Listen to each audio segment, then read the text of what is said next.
In the Unstuck Church book, we talk about the life cycle of a church, and the goal in the book is to help churches find sustained health.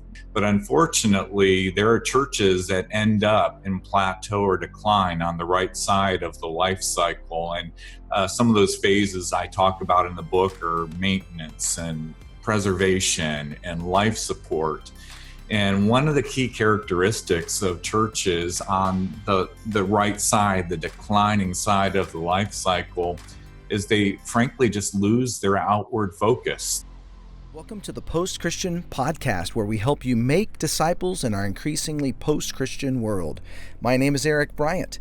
I'm the campus pastor at Gateway in South Austin and Gateway Austin Online. I'm also the founder of Catalyzing Community. Sign up for our email newsletter at ericbryant.org and we'll send you free resources. In today's episode of the Post-Christian Podcast, I want to share with you an interview I did with Tony Morgan 7 years ago when I hosted an event called the Church Growth Summit.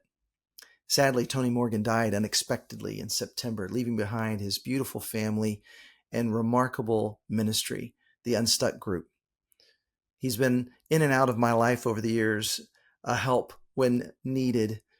And when I went back and found this interview, I was amazed at how applicable these principles are still today. And so to help us in 2024 with a heart to get unstuck and to move towards greater health in 2025, here's an interview with Tony Morgan. Well, I'm excited to be with Tony Morgan. Tony has been involved in all sorts of churches in the past and now leads the Unstuck Group, helping hundreds of church leaders through coaching networks, through his website. And it's great to have you, Tony. Thanks for coming to join us for the Church Growth Summit. Well, I'm glad to be with you, Eric. Well, one of the questions that we're asking each of those leaders that are involved is the mission context that you see some of the churches that you're working with. What are some of the challenges of reaching out, of growing? How are you helping most local church pastors be more effective on their mission? Yeah, it's interesting that you asked that question because the communities that the churches are located in, because we're serving churches all across the country and actually into Costa Rica and United Kingdom and Canada in recent years, and every community is different. But because of that, one of the initial conversations that we facilitate with churches as they're trying to come to grips with where are we going, and how are we going to get there in the future, is to really get clarity about who is it that we're trying to reach as a church. And it's an interesting conversation with churches, Eric, because I think every one of us in ministry has this deep desire for everyone that we encounter to know the person of Jesus, to be in relationship with Jesus, to take steps of faith, to get on mission, become a disciple maker. All of us that are engaged in ministry in the local church, I think deep down we really want that.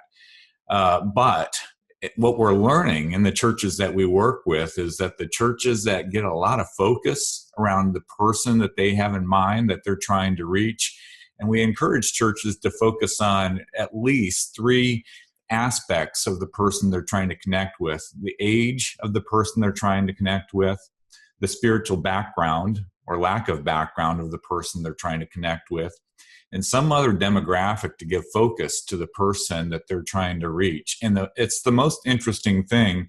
The churches that really get intentional, they have a person in mind, they have faces in mind of people that they're trying to reach, and then get intentional in everything they're doing as a church in how they design their ministry environments, their worship experiences, their discipleship strategy, how they communicate with people inside and outside the church.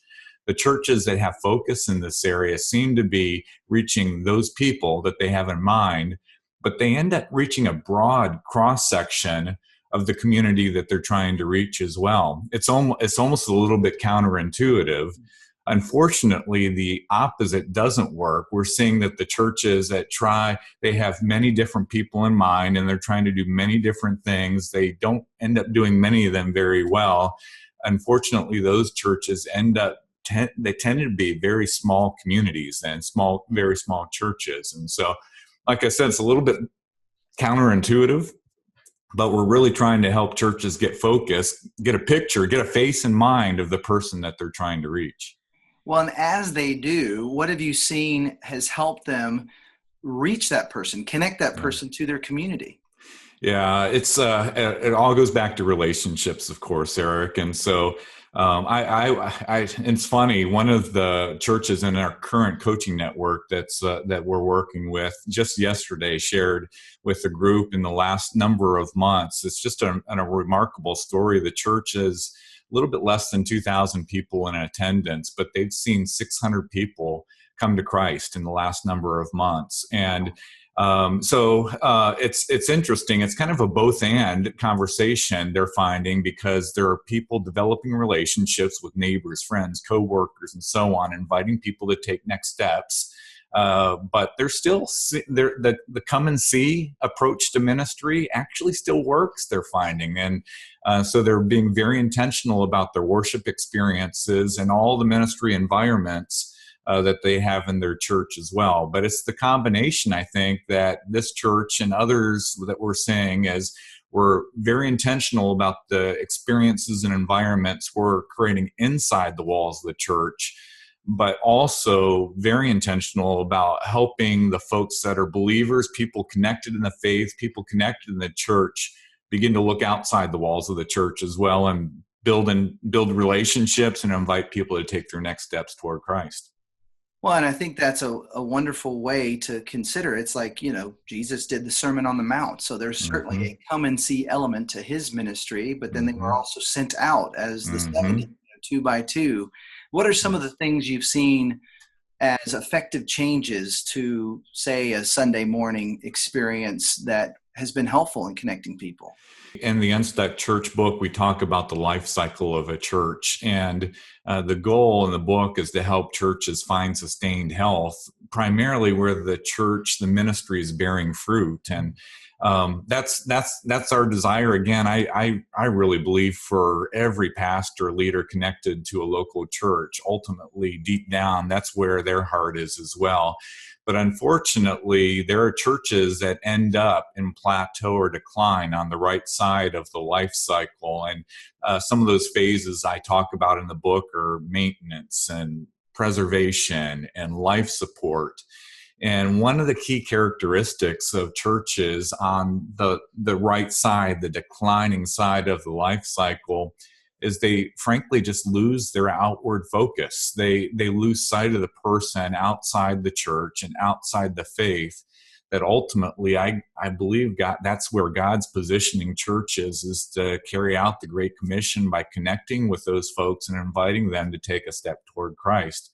And so it may sound pretty simple and pretty basic, but churches that regain that outward focus, part of the way they accomplish that is in their Sunday services. They begin to recognize that we're going to have guests that show up on Sunday, and some of those guests may not have a relationship with Jesus. And churches aren't dumbing down their teaching. They're not necessarily trying to do worship any differently. They're just being sensitive to the fact that we have guests showing up, hopefully every week, people that don't yet have a relationship with Christ.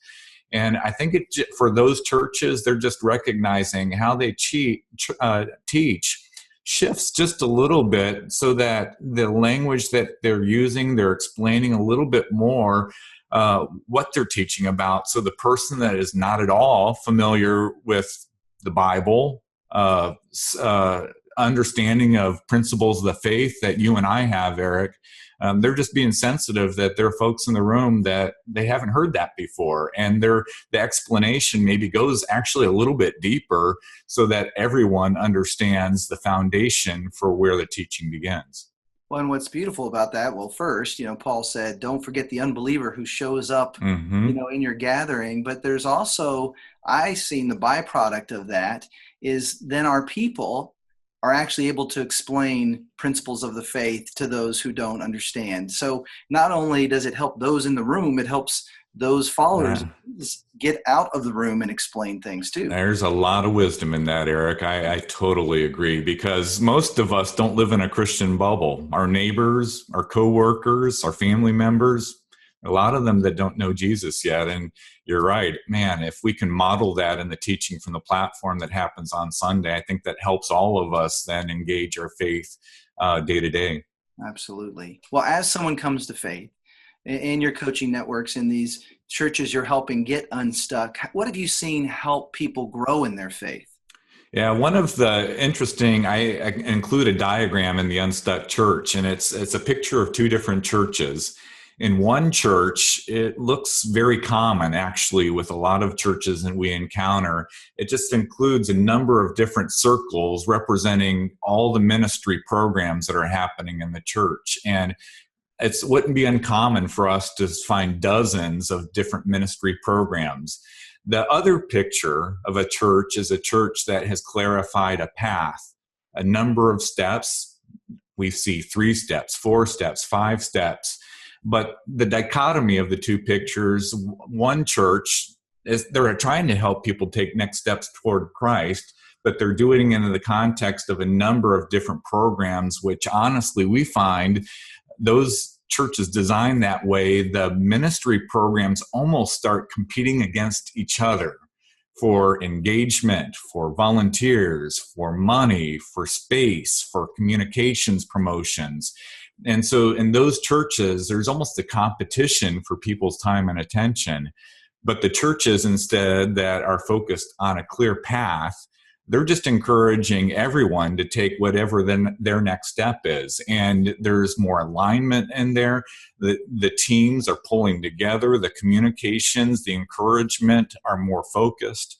And so for those churches, they're seeing more movement, which I think is ultimately the goal, is to encourage people to take a step, for movement to happen in people's lives. Because as that happens, I believe we engage Jesus, that relationship, in a deeper level, and it allows us to live out how God created us to be, using the gifts he's given us, and to be on mission for him, to become disciple makers.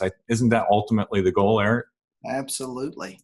Well, and what I love about what you're describing, and I've experienced it, when you have a path and everyone knows which part of the path they play, then they're recruiting for each other rather than against each other.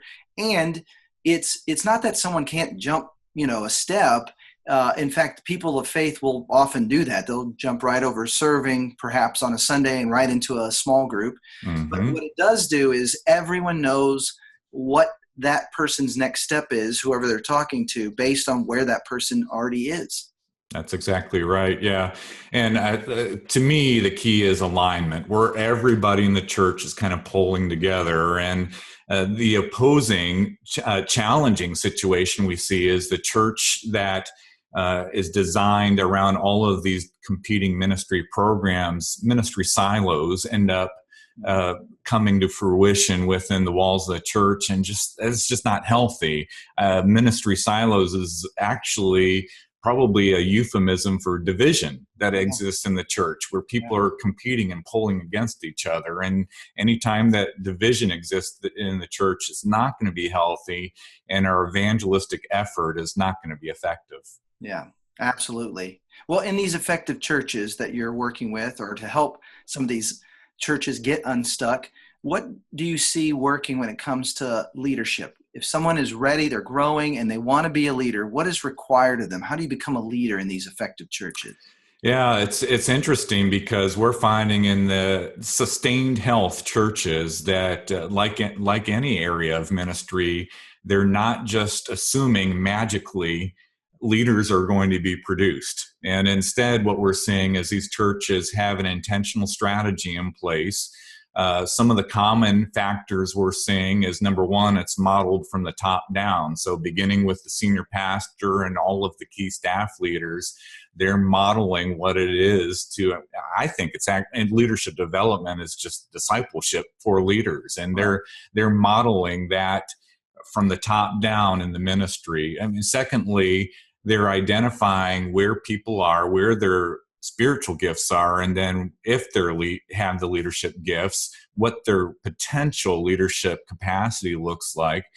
And they're engaging intentional relationships and intentional coaching and conversations around core values and competencies, and just even digging in the scripture to look at leadership principles to help those leaders take a next step in their potential capacity. And so the key word, and you've probably heard me say this a number of times on several of these topics, though, Eric, is being intentional.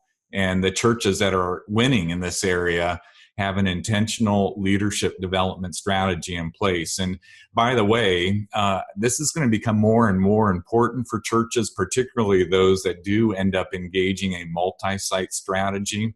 What we're learning in the churches that are taking some initial steps in multi-site, that commonly additional locations to open campuses is not an issue. There are plenty of locations out there, and it's crazy, but the resources for a big vision to expand the reach of the ministry into multiple locations, the financial resources, commonly that's there as well.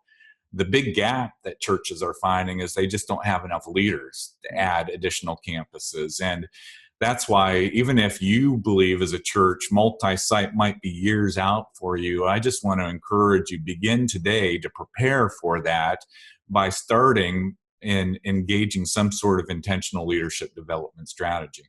Yeah, makes perfect sense. And I think it's also critical too in a season, if you're doing well at reaching people who don't have a spiritual background, that leadership development is crucial because you need more disciple makers, as you said earlier. That's right. That's right. Well, Tony, I really appreciate your help in my own life. I've picked up some of your ebooks on TonyMorganLive.com, and they have helped me get unstuck. The times we've had together has been incredibly helpful as well. Thank you for what you're doing to help other church leaders and pastors with the Unstuck group, and now the Unstuck book. Thank you, Unstuck Church book. Thank you so much for all that you do.